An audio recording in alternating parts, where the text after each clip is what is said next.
Get ready for the Squawking Eagles Podcast, the show that covers only the Philadelphia Eagles. Think different. Think Squawking Eagles Podcast.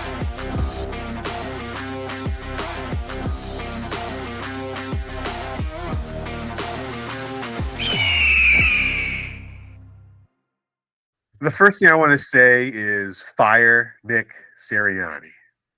Welcome to the Squawking Eagles Podcast. I'm your host, Mike, and I'm here with Miguel and Mark. How's it going, guys? What it do? Just like John Cena, you can't see the Eagles. We fire Kellen Moore as well. There's a lot. It's not a defense for Sirianni. No. I said it before we hired him. I don't like Kellen Moore as offensive coordinator. He sucked in Dallas. They got rid of him. He sucked in LA. They got rid of him. For some reason, people thought he was going to do good here. And I'm not he's not liable for this. I'm cool with Sirianni going too, but we just find someone who actually knows how to fucking call a football game. I'm sorry, but I feel like they haven't let Kellen Moore loose yet, because he keeps saying that Nick Sirianni has said that he is giving his input on Kellen Moore's plays. He all of a sudden is giving input on Vic Fangio's plays, and Vic Fangio is like, yes, he did, but I didn't listen to him. Like, Nick needs to just sit on the sidelines and be quiet, because he got caught yelling and chirping at fans, and he had to apologize for that. Like, it's becoming a circus event. And granted, he is like this. He has been like this since day one. He was yelling at fans and coaches and players during the Super Bowl, and Jalen Hurts was like, "Stop!" Like this is who he is. Everybody, this is who he is. Everybody's getting tired of it because of the Eagles. At this point, if he wants to interact with the crowd, just give him the Swoops costume and just let him go out there and fucking. I'm cool with that. Look, I'm gonna say this once so the whole world knows. For future reference, anytime I talk about the Eagles as a whole, there is one person that will forever remain exempt when I talk about people getting gone. That is Stoutland. So keep in mind, Stoutland is always welcome as an Eagle. I want him here forever. Besides him, fire the whole lot. Like, get rid of them all. I'm done. Yeah. Our team is too good to be this bad. How come you have Saquon Barkley and he only has like 47 rushing yards last game against the terrible Browns? Like, you only beat the Browns by 4 points. But that's the thing, Mike. 4 points. It's like, I don't know. Maybe it's just me, because maybe I'm used to Andy Reid and the 15 scripted plays and coming out and actually having an idea of what we're going to do to start the game and to see what works and what doesn't work against the defense that we're facing, right? Yeah. And now it's just like, oh, we're just going to throw the ball 3 times the first time around, and that's it. Yep. This game, I think they ran the ball the first possession, right? They got 5 yards, and then they threw for the next 3 possessions or the next 3 downs. And it's just like, I don't understand. If your running back is getting you 5+ yards, why not just keep the running going until they can officially stop the running? Like, and that'll set up your play. Like, I feel like we're just repeating ourselves over and over. I was just listening to the Wing It podcast on YouTube, and they were talking about this guy was putting up numbers about how running the ball is trending up, because if you run the ball, guess what? You win the game. You win the game. What? Yes. No way. Go figure. I never thought it. Isn't that crazy? That's a crazy concept. It is. You know what's weird? I feel like somebody out there in the world has said that like, if you run the ball, you win the game. Yeah. And I feel like that was our first piece of merchandise. That was the first piece of merchandise. Buy a t-shirt, run the ball, run the league. Yep. Yeah. That's I mean, it's what's crazy is how like obvious it is. Like, in the past, we've had like great quarterbacks, great receivers all over the league, but teams that win it all tend to have a really good running back. Like Pat Mahomes did really well that first couple seasons with Kareem Hunt. And it was like, where's the running game? It wasn't quite there. They were kind of hit or miss. They lost some games. And then all of a sudden they got Pacheco. And it's like, wait a second. You have a running back to run the ball and you win the game. And they went back and got Hunt again. I will say, I'm going to clarify. And people in the comments were like, oh, when Kellen Moore's with the Cowboys, they were like the second overall offense. Yeah, they also had like a team that should have always won, and they couldn't win at all. So no, I don't care if his offense looked like it was good down in Dallas. They had as many pieces, if not more, than we do, and yet they couldn't win it all. Yeah, well, statistically, I hate them. Statistically, we know that Jeffrey Lurie has never fired a coach mid-season, except for Chip Kelly at the last game of the season. Can we go one episode without talking? I know, but this is, I'm just thinking, like, this is because, which, by the way, Jeff Lurie, what? Eat it, Chip. Let's go. Let's go. That's right. Who's number 2 in the nation?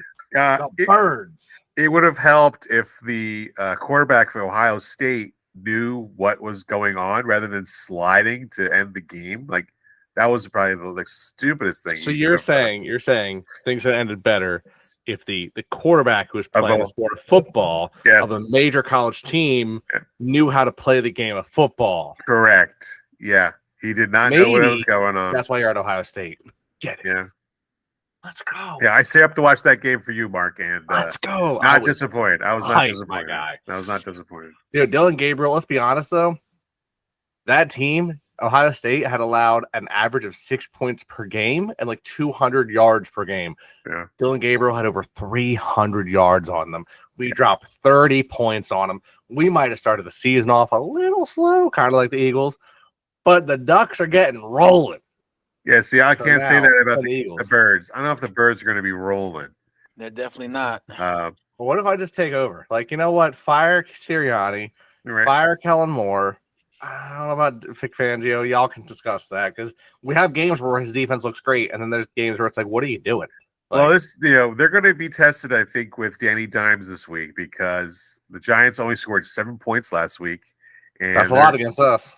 And, the Eagles are not putting up a lot of points. The spread for this game against the Giants is 3 points. They're a 3-point favorite against the Giants. Here's a thought. What if we give the ball to Saquon at least once every 4 downs? And what if we run slants with AJ Brown, the greatest slant receiver in the league at the moment?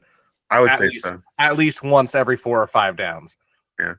And what if we utilized our tight ends and I don't know, marched down the field and won the game? Sounds like supposed to. That sounds like a scripted game right there. That sounds really kind of put together there, Mark.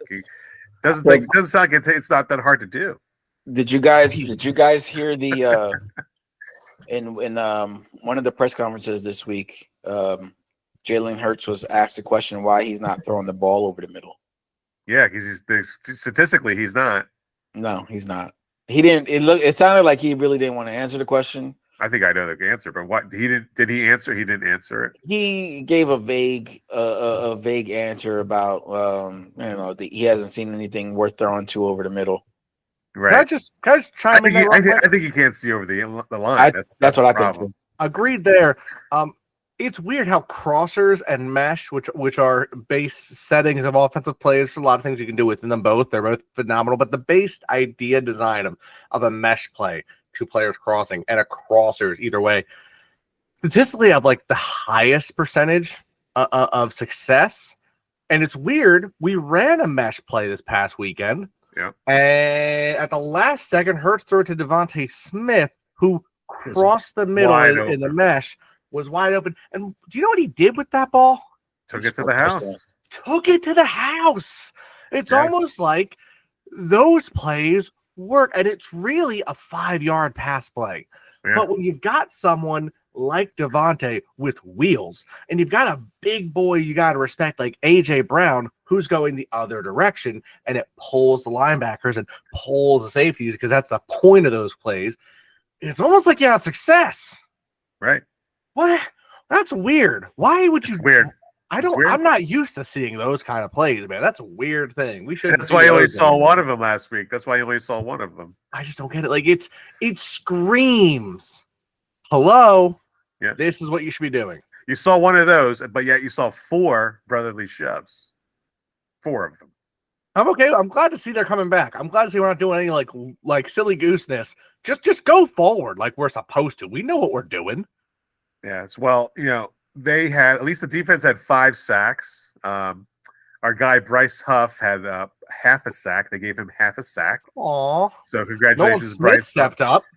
Thank you, Nolan Smith. He got a sack. Looking pretty good. He got a sack. He got a nice Cooper DeJean held his edge. It was beautiful. Cooper DeJean started and had a half a sack.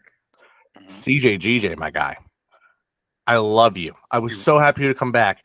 You do that to Quinyon Mitchell again, I will shave you bald and feed you your own hair. Robbed him of an interception.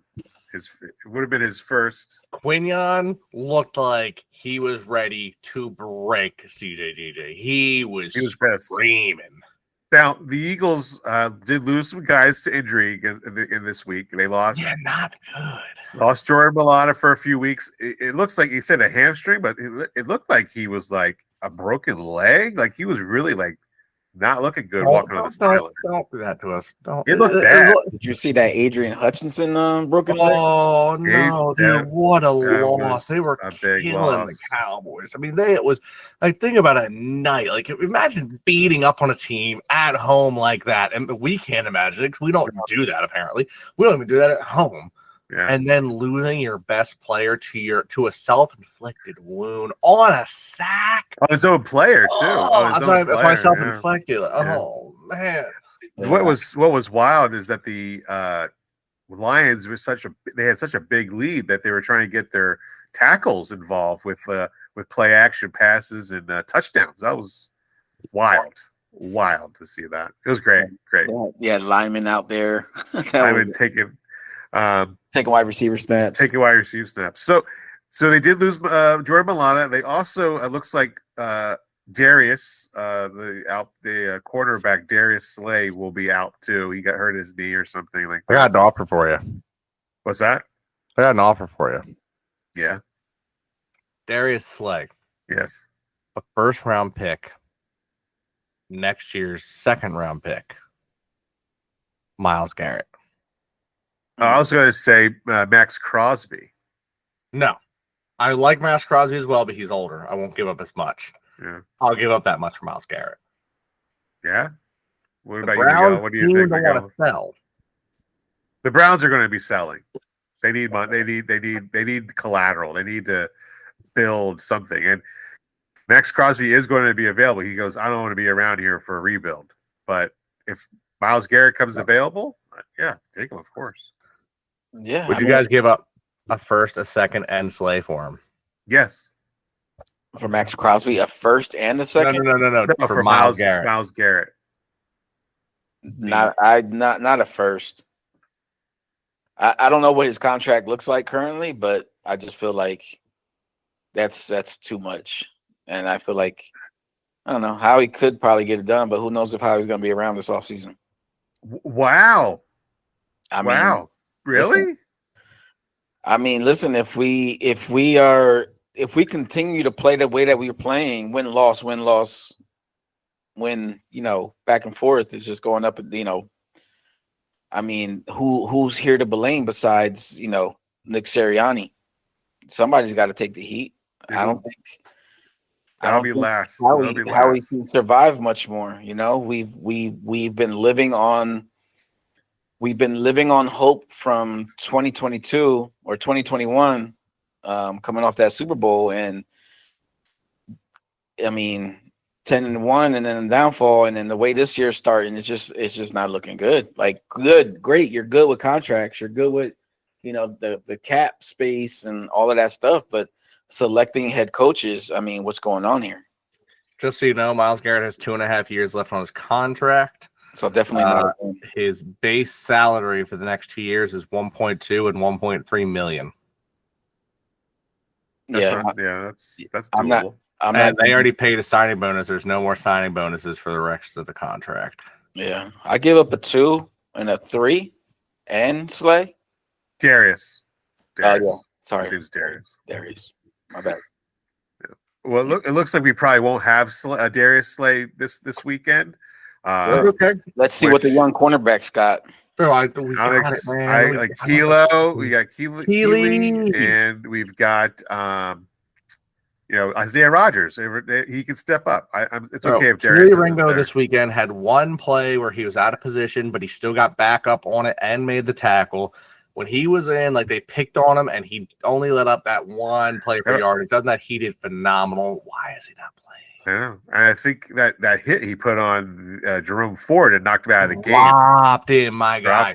First off, let me just reiterate, in his career, 100% tackle rating. Yeah. He literally has not missed a tackle in his career. Yeah. So do you think the Eagles cover Malik Neighbors with hopes and dreams, my guy? No, it's Quinyon Mitchell all day. You think Quinyon Mitchell? Okay. Yeah, he's got to be. He's the only one who's got no offense to Keely. Keely's great. I like Keely. Isaiah Rodgers is still hit or miss, although I'd like to see him do a little better. Quinyon's the only one that has the speed to keep up with another rookie like that, and the motor. Yeah. You got to think that's one of the reasons why young receivers always look so good, is that they have the motor to they've got the endurance, just keep going. Yeah. They run a 40, they come back, they run it again. They come back, they run it again. Corners, especially you got corners like 28, 30 years old, they're gassed doing that. They start dropping off, giving 7, 12-yard gaps. Suddenly a curl route kills them. Right. Well, let's move on from the Browns. Let's get our one word for this Browns game. I had my one word as soon as the game was over, and it was unsatisfying. I was not satisfied with Deshaun. Yeah. Oh my goodness, it was very unsatisfying. I was not satisfied with the fact that they had a bye week and they came out and played piss poor like that. I was not satisfied with the fact that Saquon Barkley only had 47 rushing yards. I was not satisfied that Jalen Hurts, knowing that he had Saquon Barkley back there, didn't utilize him in a passing game or dropping off. Just not satisfied. On a side note, though, Jalen Hurts had no turnovers, so that was a plus. That was a plus. That's the one good thing that came out of this game, was that he took care of the ball. I mean, besides the defense looking decent against a dismal Cleveland team, that was probably the best thing that came out of this game. My one word is disappointed. I'm disappointed in the coaching staff and not being prepared to play one of the badder teams in the league. Maybe I'm just spoiled about using, like I said earlier before we started the podcast, is like Andy Reid came out with 15 scripted plays every game, and whatever worked, that was the kind of the direction that we were going to go offensively. And it just seems like this coaching staff is inept at scripting or figuring out how to use their players correctly.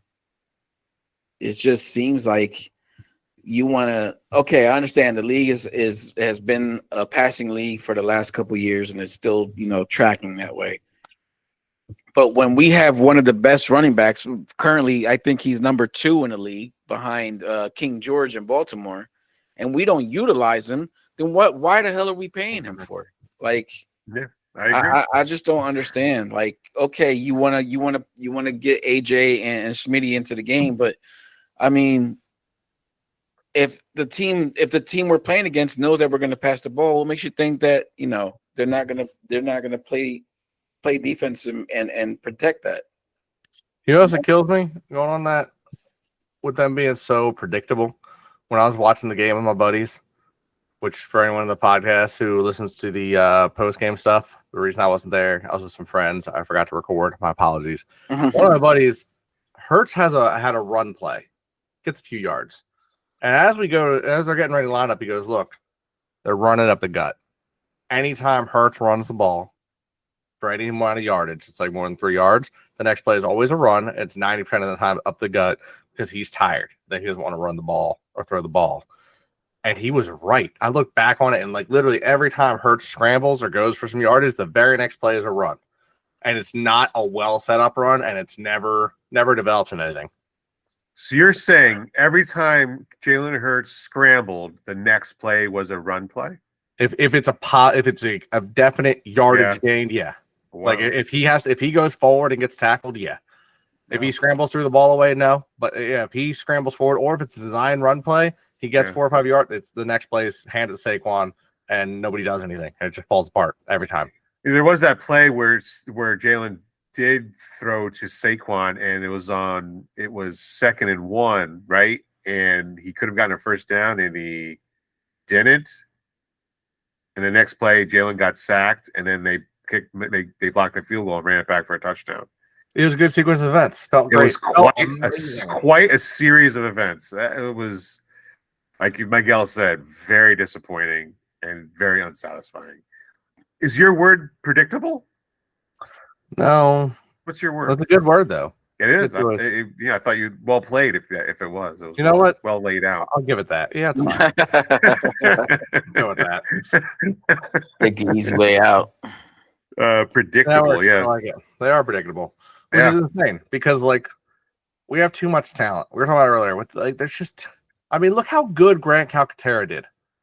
Yeah, he's going to have to step up because Goddard is now out for a couple weeks. But I mean, he clearly can. Yeah.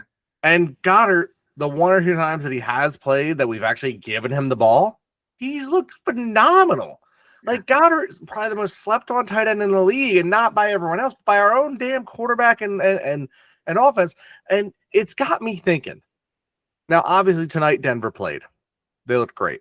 They won their game. They destroyed and dismantled the Saints. But they were injury riddled, the Saints. Well, I get that. When they played on Sunday, though, there was an issue where the play gets started and Bo Nix gets up to the line and he stopped and he made a check, changed the play. Play, I think, didn't work out. It comes off the sideline and Peyton is ripping into him like, why did you change the play? And he's saying, this is what I saw. He's like, well, you missed this, whatever. They're arguing about it. But they're arguing in a learning environment. I don't feel that Hurts either feels he is allowed to or has the ability to make those changes. Like, I'm sorry, if I'm quarterback and I'm playing against a junk team, I don't care if you're going to keep calling in the same junk plays, I'm changing them. I'm winning this game. My players know what the plays are. I know how to run the ball. I know how to hand it off. I know how to cross some other plays. There's still a bit of me that's really getting pissed off with Hurts. Like, I understand that you've got the coach, you've got the offensive coordinator, and we're kind of mad at both. But when it comes down to it, the person calling the play in the huddle is the quarterback, and the person making the play happen is the quarterback. And there's too many of these plays where I'm like, bud, like, I can see I'm sitting there as a viewer. Now, yes, I played football, but not at his level, never at his level. But I'm sitting there going, that guy's coming. I see that's there. I get it. I have a bird's eye view. It's not the same. I get it. But if I see it, you should see it. I'm sorry. You're an NFL player. You're getting paid to do this job. There's no reason I should see something you shouldn't, even from a different perspective, because they're not like hiding over there. Like, I can still see the guy's 6'5". You can still see him. Right. You know, it's like, look around, you know your plays, you know the people you have around you. You can make adjustments. Your O-line knows how to block. They're the best damn O-line in the league. Run the ball, run some cross plays. You know A.J. Brown is almost unbeatable on slants. The few times we had slants, he's always open. So make a check to him. Speaking of A.J. Brown. I was going to say, Miguel, you're shaking your head. Would you have a response to that?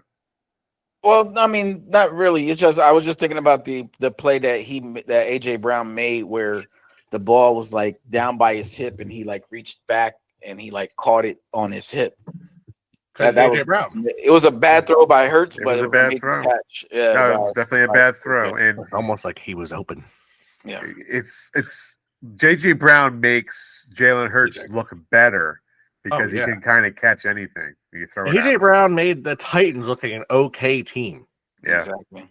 Yeah, I think AJ Brown will probably go down as one of the greatest Eagles to play for the Eagles. If we could give him what he deserves, I wouldn't be surprised to see him wanting to leave.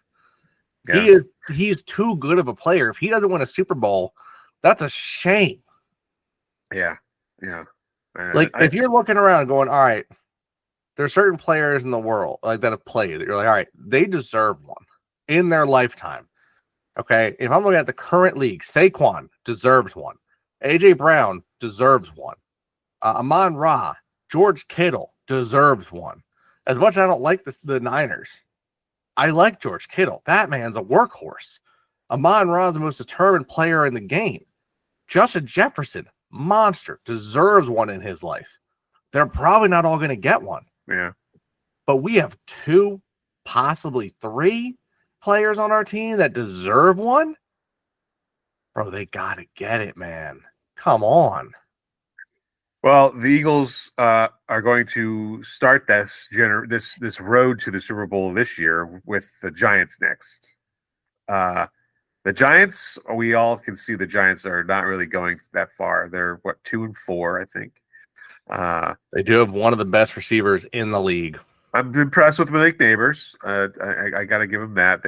They chose. I have so far all the big receivers this year between Marvin Harrison, him, and Rome. Oh, he's the best one so far. Yeah. The Eagles are going in a little bit shorthanded with no Mulata, no Goddard, no Darius Slay. Which is scary. Which is those are my lot of being out is what scares me the most. I agree. That's the only one that really scares me. Yeah. No Slay. I'm like, whatever. It looks like Fred Johnson will be inserted in that position. He did pretty well when he took over for Lane when Lane was gone. But the Eagles are going to have to maintain the fact that they don't have Thibodeau. He's out. But they do have Dexter Lawrence, and they do have some good linebackers, and they're quick. Hopefully, Stoutland is coaching up that offensive line to be prepared. What are your thoughts, Miguel? It's always a different game. We've already talked about this. Yeah. Whatever it's an NFC East battle, it's always different. Right. What's your gut saying for you? Listen, man, I feel like, and I've always said the same thing that you just said. This is like the rivalry games are just a toss-up. You never know what's really going to happen, no matter how good one team is than the other or how bad both teams are. It always seems to be just a battle, right? And I'm sitting here. What I'm currently looking at are like the statistics of this year, compared to the opponents that we played. We've had 102 first downs this season. Our opponents have 96 combined. So it's like we're not moving the ball as much as we're not letting offenses move the ball around us, right? And I just feel like this team was unprepared this week against the Browns, and I don't think anything really changes this week again. I think they continue on their same path. Where Sirianni seems to have been kind of mellowed out since the Browns game. Everybody called him out for yelling at the fans.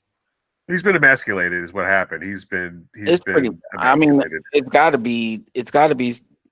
Of course they had to talking to him about it. Like he's got to calm it down. But it's like I don't see what changes this week is going to be made that this team is going to be prepared for this Giants team. That's a good question. Mark, do you have an answer of what kind of preparedness this team is going to have? They're going to be predictable. Right. They're going to run the same group of plays with the same group of players and not utilize what we have. And I'm going to point something out. Barring the 2 studs of the league right now in the receiving core, being Nico Collins and Jamar Chase, Nico Collins being insane, even though he's been out 1.5 weeks. He missed most of that game before. He's still the leading receiver. CeeDee Lamb, he's played 6 games. He only has about 60, 70, maybe 70 more yards than Malik Neighbors, who's missed 2 weeks. We're talking about a player people respect as one of the top receivers in the league. I mean, he's right there next to his Justin Jefferson, top receiver in the league. They both have 2 more games. I'm sorry, Jefferson only has 1 more game, but CeeDee has 2 more games than Neighbors, who we're going up against right now. And our offense, I think our defense can shut Neighbors down. That team is not great. Yeah, we know who Daniel Jones is, although Daniel Jones likes to surprise and hurt the birds. See, that's how it is. He does. Our offense looks anemic. Our defense is so shocking because it's a here or there. It's never. There's no consistency. We have games like we were talking earlier before the podcast. Like start of the season, the Saints look disgusting. They faced us and we made them look like they don't know how to play offense. Like we shut them down. And now they've lost 5 games in a row. Then all of a sudden we go against the Browns, who are absolute dog, and we're like, yeah, by the way, guys, go ahead and just be. Although I will say, I can't handle the defense too much for this last week's performance because, technically speaking, one of the touchdowns was special teams. Our defense kind of held them down. Our offense is just abysmal, and it's killing me. You know, going off what Miguel was saying about Sirianni, last year I was throwing a bit of a fit about Hurts being so like dry, no response, just blank facing it. Too much. You got to have some kind of emotion. Sirianni is the opposite end of the spectrum. It's like politics. One is super far left. One is super far right. I don't want either. They're both a problem.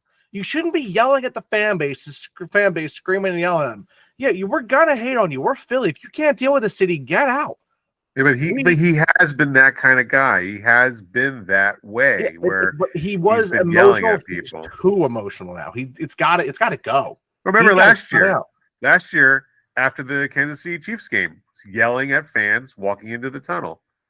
You know, it's during the Super Bowl, he was yelling across the field. You see him yelling at Jalen Hurts and telling him to stop. Like he is a bit maybe of a loose cannon, and so someone like I listened to an interview. He said players are telling him to be himself.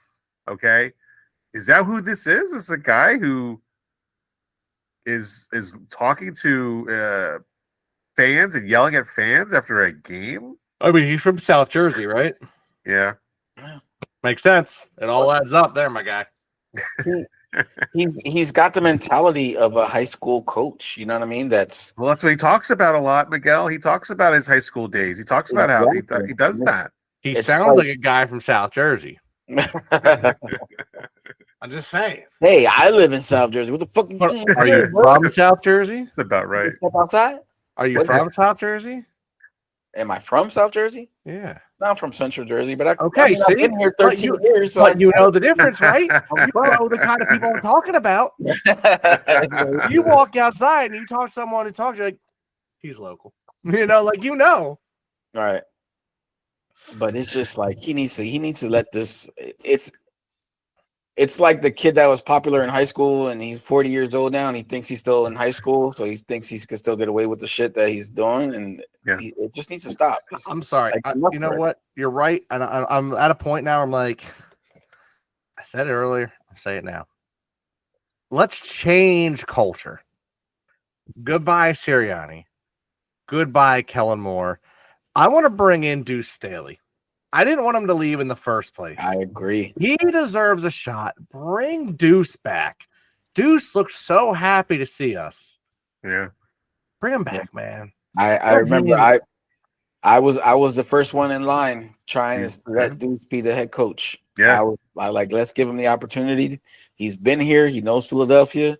Yeah. He knows, And people love Deuce Staley. People love that guy. You know what? Let Deuce Staley be the coach. Make Jeff Stoutland the offensive coordinator, because he's going to make sure the line does their job. Yeah. And he'll make everything go through the trenches. We'll run the ball. I'm pretty sure he doesn't want that. He doesn't want it. I'm pretty sure he wants to just run Stoutland University. And that's what he's doing. Doing. All I'm saying is that no matter who goes and comes, they cannot. There's an exemption list. They cannot get rid of Stout. If they do, I will burn an Eagle jersey. That's just not happening. Unless you're replacing him with Jason Kelce. Only when he chooses to retire, though, you can't fire him. Yeah. I don't think Jason Kelce would accept that job position if you fired him. I agree. All right. So the Giants. We know this is an NFC East game. Let's do our scores. Oh, I just got a little. I was just talking. Like I said, I was listening to the Wing It podcast, and he said something about a stat that I thought was interesting. He didn't know what it was, so I kind of went up and looked it up. There's a stat where people are questioning how many games Saquon Barkley has actually won in MetLife Stadium. How many games he's actually won? He was How there many- what, 10 Very years? few. He was there for 1, 2, 3, 4, 5, 6 years, 6 years. and You get You know, 8 games a year. 8 games a year. So 8 times 6 is 42. Uh-huh. So that's 42 opportunities to win home games for him. Uh-huh. How many do you think he won? 5. Mark, what do you think? 5. I'm sorry, how many games total? So opportunity to win 42 games. At home. I've at least won like 17. Okay. He won 13 games plus a tie. Oh wow. How do you like that? Wow. Interesting. Yeah. That wow. Yeah. That's a bad stat. That's a bad stat. He's about to win there again though. Yeah, but So yeah, let's do our predictions here. How I want you guys to, besides giving me the prediction, tell me how do you think this game is going to roll out? How it's going to lay out in front of you with the spread of the Eagles being favored by 3 points. Miguel. Oh, Mike. Ever since I woke up this morning, you reminded me it was Thursday and we're doing the pod. I've been trying. I've been trying to think about how this game is going to go. I can't get over the fact that this team was so unprepared last week, coming off of a bye and just everything that went along with it. The only thing I like about this week is that we're really going to see what our young secondary is going to flash. Hopefully they'll flash good enough where maybe the Eagles front office decide to make a move, and maybe you trade Darius for some type of pass rusher. I know Mark wants Max Crosby. I was just shooting out there for Myles Garrett. I'll take Max Crosby too. I don't know if you get Myles Garrett either, but hey, if Howie makes the call and it's available and it doesn't cost us too much, I'm down for it. But I really don't know. I don't know what to expect anymore. I find myself these last couple of weeks where I'm checked in the first quarter, and then after our first 2 possessions, I'm like on my phone and I'm not even engaged in the game. Where it's just like before, I could never look at my phone until a commercial. You know what I mean? Because I'm excited to see what our offense is going to do, what our defense is going to do, and I just haven't had that feeling this year. I get disengaged and I don't like it at all. And with that being said, man, I feel like this week it's going to be a defensive game. I think the Eagles, and it's taken every ounce of me to say that the Eagles are going to win this game, but I feel like we are, and we'll win 10-3. Okay, 10-3. Mark, lay it out. All righty. If that's what you want. So, I have some stats here to go over for you. Since 2022, okay, the Eagles are 4-1 against the Giants. 48 points to 22, 22 points to 16, 38-7, 33-25, and then last year's abysmal ending, 10-27. This is not just a game. Our offense has looked like garbage. Our defense has been hit or miss. But this is an NFC East rivalry. And it's a bit of a sour taste in Saquon Barkley. I think Saquon's going to walk into the room, grab Nick by the scruff of his jacket and say, if I don't get 20 touches, I'm going to shove this ball down your throat and kick you through the uprights. Saquon Barkley wanted to finish his career where he started in New York. He said that. He's like, I like this. This is where I want to be. I know it's a struggle.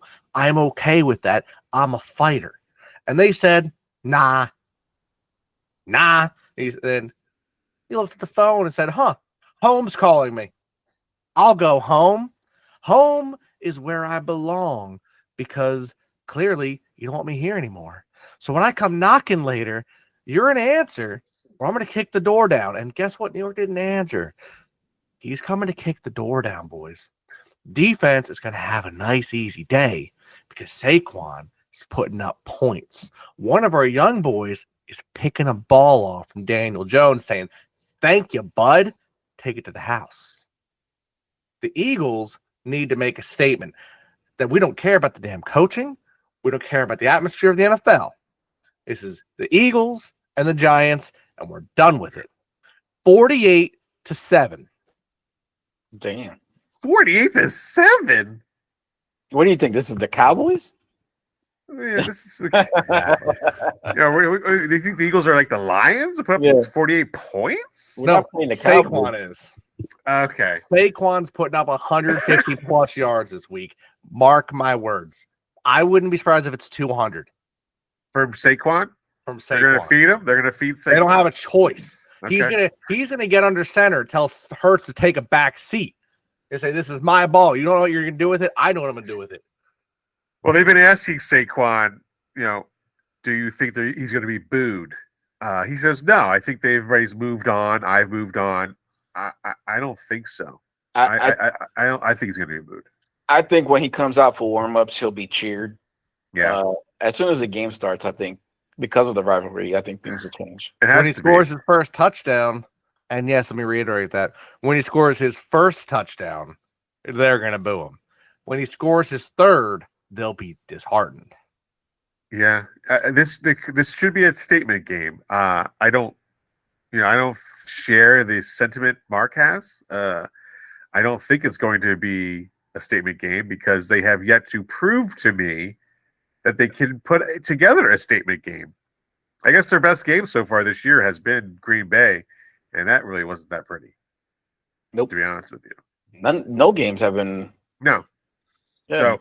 So, we've been pretty much expecting them to score 30 points, 28 points, now 48 points. And Miguel is more like 10.3 point, 10-3. Yeah, I'm leaning towards that. I don't think they score 10 points. They're gonna put it out there. The Giants are bottom 5 in rushing defense. Okay, that's good. You know what? I'd rather be wrong. But you're gonna be. Here's my thought. My thought is about 10 minutes before the game, the owner goes into the Giants locker room and goes, if you guys let that motherfucker run all over us, y'all all fired. 100%. They're all getting fired. 100% that is being said. Yeah. Miguel. 100%. Yeah. Saquon's coming. It's Giants week. Hungry. Whatever. You know what? That's why Saquon only had 47 yards last week. He was getting ready. A little bit extra rest. Just it was like one of those, like preseason, like it's a little warm up. Like he had the whole week off. All right, we want to get you ready for your game, but we're gonna have a little practice game here. We're gonna have a couple yards. Mark, I hope you are 1,000% right. Saquon. If he puts up 200 yards, I'm buying a jersey. In the event that you were wrong, though, and that this turns into be another Cleveland Browns game, I'm going to go with a score of 16-12. 16-12. I don't see the Eagles throwing up a lot of numbers. I see some field goals. One touchdown each from those teams, but we're not going to see a lot of scoring. This is not going to be an offensive juggernaut, as you would say, with a 48-7 victory. But I still think the Eagles can win this game because they do know how to get by just enough right now to win. they're building up. They have the following week has been flexed because the people are interested to see Caleb Williams and Jaden Daniels in prime time rather than the Eagles. So the Eagles got flexed to 1:00, not 4. I want to see that game. Yeah, I want to watch that game. Which game? The Chicago Bears and Washington Commanders game next That makes week. sense. Yeah, Commanders are going to crush the Bears. Yeah, the Bears have played teams that are one-win I will teams. say, I the think. Bears' defense has been, as I predicted, very sound. Yeah. Hence why they're on every one of my fantasy teams doing wonderful jobs until this bye week. However, their offense only looks good when they're playing junk. And Jaden Daniels looks amazing. As I mentioned earlier, so does the league neighbors. Makes sense why those two were a monster pair back in college. It's weird how it happens. It's almost like Justin Jefferson and Joe Burrow. Although Joe Burrow hasn't quite gotten back to where he was after his injury, but it's almost like we can see some of these things come out of college, and we just keep missing them. Yeah. 16-12 Eagles win. Saquon. Here we go. Smith. Hurts. Saquon. Brown. Saquon. Touchdowns. Hey, I would love to have AJ Brown score a lot of points. I need him for fantasy. Mark, those are every touchdown. If he scores 3 touchdowns, the next pod, I will literally bow down to you. I will literally bow to you and say I'm not worthy. Not worthy. The whole Wayne's. We're gonna have a crazy podcast next week. Everybody, be sure to tune in. Watch the video. Yes. Yeah. The YouTube. We're getting a lot of YouTube views, so that will be seen. That will be seen. I'm up to change my whole background for that one. Make sure I'm wearing something nice. Tune in Sunday. We'll have our post game with our hot takes and our in-game reactions. If we lose this game, I will wear a Giants jersey. Oh. Just kidding. I'll never do that. I was gonna say, well, you gonna let that shit touch your skin? Ew. I'll hang on the wall one day. I'll see it. Brother, ew. Guys, thank you. This was great. Looking forward to this game. Always looking forward to talking to you guys. I wish it was in better spirit. You know what I mean? Yeah. I wish it didn't feel like but maybe this is the opposite of last year. Like last year, 10-1, right? Yeah. And then we crash. So maybe we're just struggling now, and then we go on a run. Love your optimism. Love it. So almost like we're going into week 7. 7 games out, 7 games in. Yeah. Time to catch fire. Hope so. No. I want it. Well, fellas, you already know how we do. EAGLES. Eagles. Let's go, Birds. Go, Birds. Hey, Mike. Yeah. Spirit of Halloween. Hit some of that that Michael Myers music. Yeah. Saquon's coming.